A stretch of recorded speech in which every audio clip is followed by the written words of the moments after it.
একটু জানেন যে আমরা একটু যেতে চাই বন ও পরিবেশ মন্ত্রণালয়ের উপদেষ্টা রিজওয়ানা হাসান তিনি এসেছেন। তিনি এখানে একটু আসলে আমরা শুনতে চাই। দুভাবেই দেখেছি, আইনজীবী হিসাবে দেখেছি, উপদেষ্টা হিসাবে দেখেছি।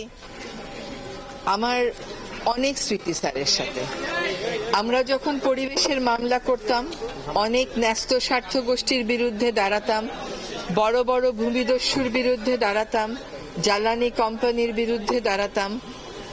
আবার অনেক সময় গ্রামের লোকে পানি পাচ্ছে না, কোম্পানিগুলোর পানি তোলার কারণে সে সমস্ত মামলা নিয়ে দাঁড়াতাম। এই ন্যস্ত স্বার্থ গোষ্ঠীর বিরুদ্ধে খুব কম সিনিয়রই আমাদের হয়ে আমাদের মামলাগুলো করে দিতেন। হাসান আরিফ স্যার ছিলেন এমন একজন আইনজীবী যিনি সত্যিকার অর্থেই জনস্বার্থকে প্রাধান্য দিতেন। আমি পরিবেশ আইনজীবী হিসাবে ওনার চেম্বারে গেছি, ঘন্টার পর ঘন্টা বসে থেকেছি, ডিকটেশন নিয়েছি। স্যার ঘন্টার পর ঘন্টা বসে থেকেছেন আমাদের মামলাগুলো করে দেওয়ার জন্য। যখন উনি অ্যাটর্নি জেনারেল ছিলেন, এক বড় ভূমিদস্যুর বিরুদ্ধে মামলা করতে স্যারের কাছে গেলাম, গিয়ে বললাম স্যার আমাদের রাষ্ট্রের সাহায্য দরকার। উনি বললেন তুমি তো রাষ্ট্রের আইন বাস্তবায়নের কাজই করছো, তুমি নিশ্চয়ই আমার সমর্থন পাবে।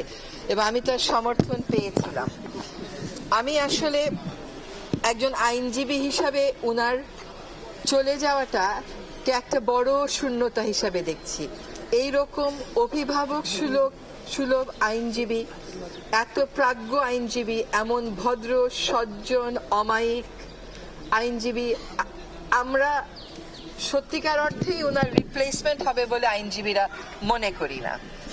যদি আসি উপদেষ্টা হিসাবে ওনার সাথে কাজের অভিজ্ঞতা, দেশ বদলানোর যে স্বপ্ন আমরা দেখি, সেখানে যেমন তারুণ্য দরকার, শক্তি দরকার, সেখানে তেমন অভিজ্ঞতাও দরকার। স্যারের মতন নেতৃত্বের আসনে আসীন মানুষদের ফাইল পড়ে জানতে হয় না বাস্তবতা কি, ওনারা জানেন বাস্তবতা কি। বহু ইতিহাসের সাক্ষী ওনারা, বহু অন্যায়ের বিরুদ্ধে ওনারা লড়াই করেছেন। আমরা মনে করি যে উপদেষ্টা পরিষদে অভিজ্ঞতা, মেধা, শক্তি, প্রাণ শক্তির যে একটা সমন্বয় আছে, সেখানে একটা বড় ঘাটতি হবে স্যারের এই প্রস্থানে। উনার মতন মানুষ রাত 9টা পর্যন্ত প্রতিদিন কাজ করত। যতবার ফোন করতাম ততবার উনি ফোন ধরতেন। আমি যেহেতু একসময় পরিবেশ আন্দোলনে ছিলাম, আমি যখনই ওটা স্যারকে পাঠাতাম যে স্যার এটা আপনার মন্ত্রণালয়ে।